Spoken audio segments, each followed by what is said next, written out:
situation. And the state's recommendation that we're about to make isn't because we're saying either Ms. Williams or Mr. Parker are bad people. The state's concern is it doesn't dispute that this is a tragedy, but that it's a tragedy that could have been avoided. It's a tragedy that never should have happened. And the state says that for a couple of reasons. One, based upon the reports of the case, when we went over it, was there was at least one, if not a couple prior incidences where children had gotten outside and the Akron Police Department had been contacted.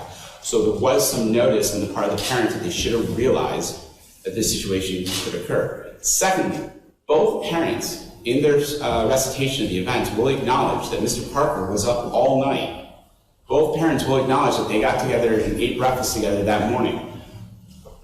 Common sense would tell you in that situation, you're dealing with such young children, when one person leaves, I'm not going to get into whether or not Ms. Williams told Mr. Parker, whether or not Mr. Parker heard or did hear.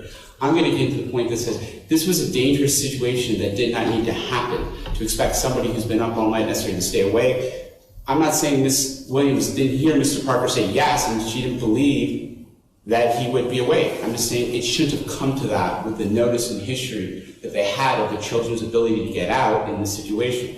As such, despite this being a tragedy, it doesn't change the fact that we do have a young child who died as a result of it. Died as a result of the choices made by these parents, these defendants.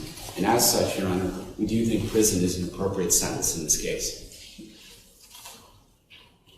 Thank you, Mr. Sallerson. Counsel, want to bring your clients up? Start one at a time? Both come up? Let's have you all come up.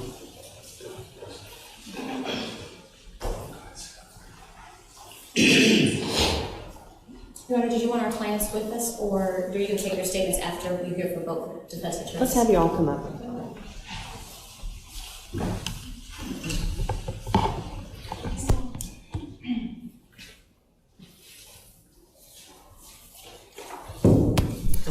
Let's hear from Ms. Hightower first. Thank you, Your Honor. May it please the court. I can't appreciate what the state's argument is, but there are some things that we believe are mitigating factors in this case. I think probably the most mitigating factor, or at least the factor that we'd like the court to consider, is that my client has indicated to me that if she could take the place of her daughter, that is something that she would do. She relives that day over and over and over again. And unfortunately, because of the outcome of that day, she is left with a lifetime of having to deal with what happened.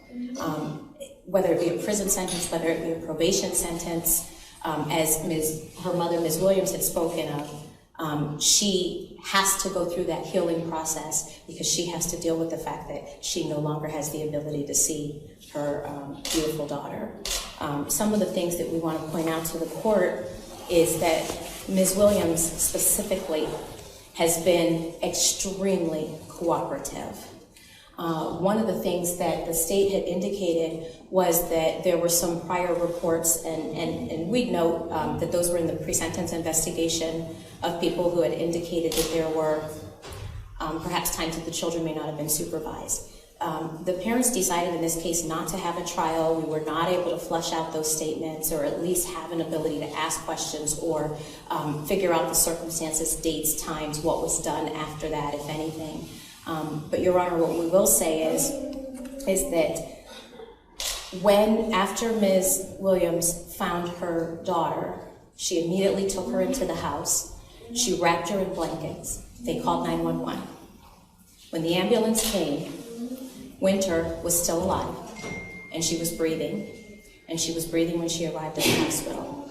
There was a period of time after her mother had found her that she took every measure that she could as a mother to help save her daughter's life. And as a result, her daughter lived longer when she was in the hospital, and they eventually were not able to save her. From the time that she found her, she has done every proactive measure that she can. Not only did she call 911, not only did she wrap her in the blankets, not only did she stay vigilant at the hospital, she engaged 100% with CSB, Children's Services, and we provided a letter to the court from the caseworker, Jareen Radella, who has indicated that she developed a voluntary case plan with Ms. Williams to attend parenting and loss, and she's been cooperative and shown improvement in communication. This incident occurred almost a year ago. She is voluntarily engaged in all services with CSB, and she's kept custody of her other 2 children. At the time that this incident happened, she was pregnant. Her 2 children are here. She has never lost custody. CSB has never seen that there has been a risk to those children because of that.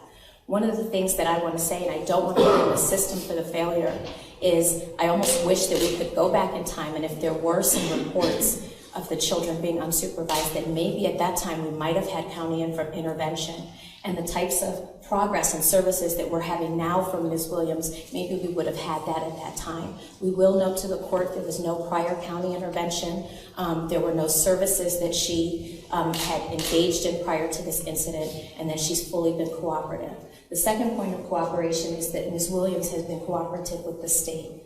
From the time that this occurred, she repeatedly met with the state. She was free speaking with them, freely explained to the state what happened. She's met with prosecutors, she's met with police officers, and everybody who she's met with, she has volunteered every piece of information that she can in regards to this case. Final piece of her cooperation is that she decided to plead to the charge of the indictment.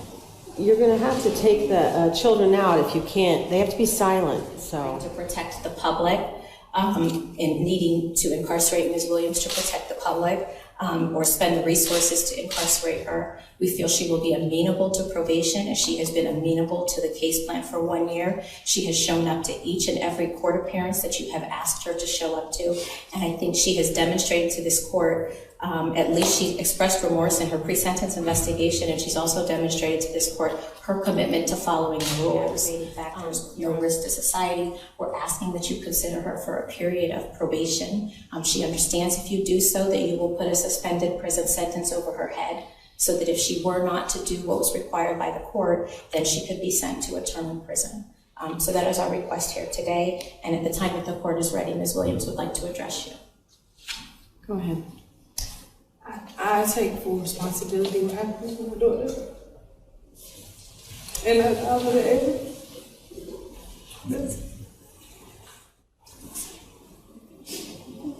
to the court that Mr. Parker has no felony record. As an adult, he has a misdemeanor, obstructing official business. As a juvenile, there were some status offenses. I think there was a shoplifting charge, but that is the entire sum and substance of his criminal record, both adult and juvenile. When this incident happened, he went to the hospital. He was cooperative with all of the hospital staff, spoke to them. He was cooperative with law enforcement. And I would note that this investigation went on for several weeks. And I don't believe it was that they were gathering evidence. I don't want to speak for law enforcement, but my sense is that this was a tough call. It was a tough call to decide whether criminal charges should be filed. We had parents who were cooperating in an obvious tragedy. I know that law enforcement seized cell phones from everyone who was involved. They verified what the parties were saying to them. No one was on a phone, not interested, not paying attention to the kids. What happened was Ms. Williams was working, Mr. Parker was asleep. I note that what perhaps might distinguish this case from other cases where there are equally tragic results is there's no allegation at all that any criminal activity was afoot when all of these circumstances came to bear. Mr. Williams told police and truthfully told them that he wasn't working the night before, got home at 7 a.m., brought the family some breakfast, they had breakfast together, they spoke, he went to sleep, and then Ms. Williams went to work. And unfortunately, we know what happened after that during that time period. I will indicate that every time he was asked to come in and cooperate and give a statement, he gave a statement. His story never changed. And his story didn't change because he was telling the truth. He is 25 years old. He has done everything he can to show the court that he has true, genuine remorse for his role in all of this. He's accepted responsibility for his role in this. As Ms. Hightower said, no one wanted a trial in this matter. I think what you heard here today is this is a family that has been unfortunately torn apart. Ms. Williams and Mr. Parker are not together. But I would say it speaks well of them that they've been able to co-parent, and both parents are spending a significant amount of time with the children. I think what you heard from the maternal grandmother are words of wisdom from someone who's had an incredible life experience, and that is, it's time to heal this family and move forward. I am asking the court to consider a period of community control, and we believe the sentencing factors support that sentence, Your Honor. Is there anything Mr. Parker wants to say?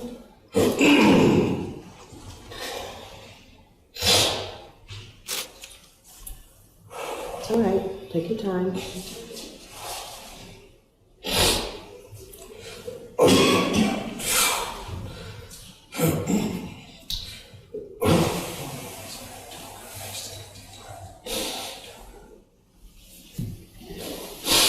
It's all right.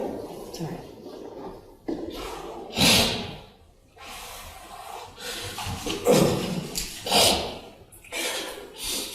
Oh my God.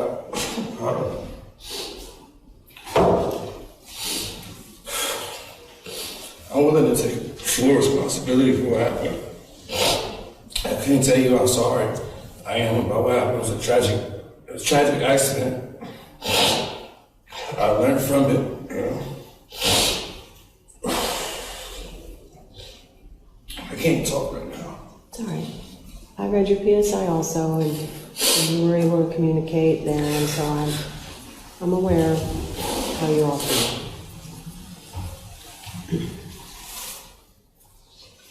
So I'm going to inform you, because I have to, about your post-release control obligations, if there are any. First of all, neither one of you is on probation, parole, or post-release control, correct? So there's some additional notification I don't have to give you in that situation. But as to post-release control, I have to give it to everybody regardless of what a sentence may be. But if you are sent to prison and you serve the entire sentence upon your release, as to this charge, there would be, would you agree, mandatory post-release control? Yes, for a period of 3 years. And if during that period of time you were to violate your post-release control, you could be sanctioned. Those sanctions could be in up to 90-day increments, but they could not be more than half of your original prison sentence. It's like a form of parole, if you've ever heard of that term. You have eyes on that child. Because why? Because they can get into a lot of trouble and they can hurt themselves easily, right? It happens every day. Hit by a car, walked in the backyard, fell in a pool, drowned. That happened to my next door neighbor. Their child slipped out the back door, fell in the pool, died. I mean, these things happen. Opening the door underneath the kitchen sink, drinking something they shouldn't. It's dangerous, right? Cutting themselves, sticking their finger in an electrical socket. There's really can be potential danger everywhere, and that's why eyes on a 2-year-old child. You all did not have eyes on, based on what I'm reading. Not a lack of love, a lack of attention. Not all the time, but some of the time, which put both of these children at risk. So then I say, sometimes you're a new parent and you're not really aware of that, and you kind of have to learn, but this was child number 2. So, and from all accounts, De Niro was a real wanderer and a handful, so I would think by the time child number 2 comes around, you realize, we really got to be on top of this. It didn't seem to happen. And then we have the issue of the neighbors. And it's not one incident. I count, 4 or 5 incidents where one or both of these children were outside, unsupervised, knocking on people's doors. Couldn't tell them at the beginning when he was younger, couldn't tell people where he lived. They didn't know where he lived. Some of these neighbors had to figure out how he was connected to the neighborhood and how to get him back to you. They saw both of these children outside in the spring of 2017, so that would have been, winter would have been what? 1? A little over 1? They found De Niro and Winter outside on the sidewalk. De Niro had taken his diaper off and Winter's diaper was around her ankles. De Niro couldn't talk much, but he showed the lady where they lived. She knocked on the door, got no response, but she knew somebody else in the neighborhood, so she went to their house and knocked on her house, and they tried to figure out, and they went back and pounded on the door until someone answered. This is absolutely unacceptable behavior. And it's a red flag, and it should be a red flag to you. I have to have eyes on my children.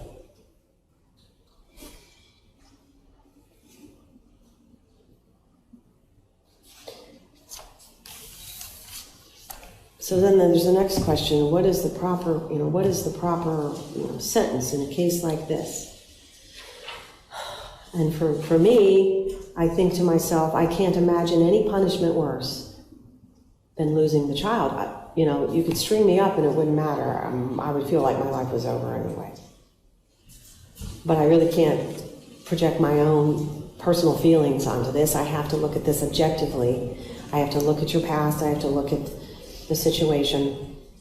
And it's true you have relatively no prior record. I wouldn't say no prior record. Ms. Williams has a couple of thefts, and Mr. Parker has a very serious case that was reduced to something not serious.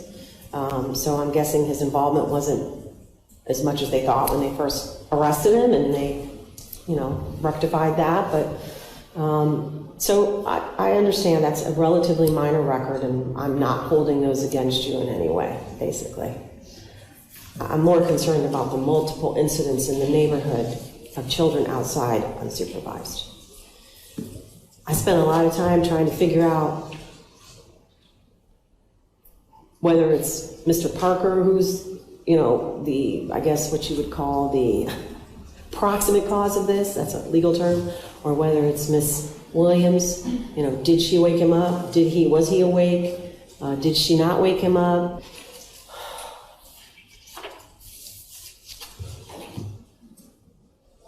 I appreciate your remorse.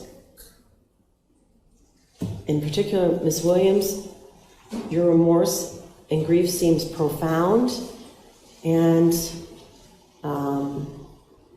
you seem to have developed insight. Mr. Parker, I think you're in a process getting there.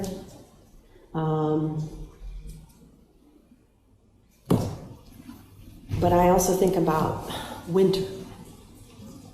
I think about the loss not only to the two of you. This is not a private, personal loss. This is also a loss to our society. We've lost a human life and the potential that she had. Who was she going to be? The joy she would have brought to her family. The joy she would have brought to her family, her friends, the relationships she would have forged, the things she would have done. This is all a loss. And it is this loss that I feel compelled, that calls for the consequences that I'm giving you today. It's that loss that is compelling me to do this. So Ms. Williams, as to the endangering children charge on the felony of the third degree, I am imposing an 18-month sentence in the Ohio State Penitentiary. I'm also going to order that you pay the costs of this prosecution. I will consider you for judicial release. And Mr. Parker, I'm imposing a 2-year sentence in the Ohio State Penitentiary, and I'm imposing the cost of this prosecution. I will also consider you for judicial release. I'm not guaranteeing it for either of you. Can I ask you something?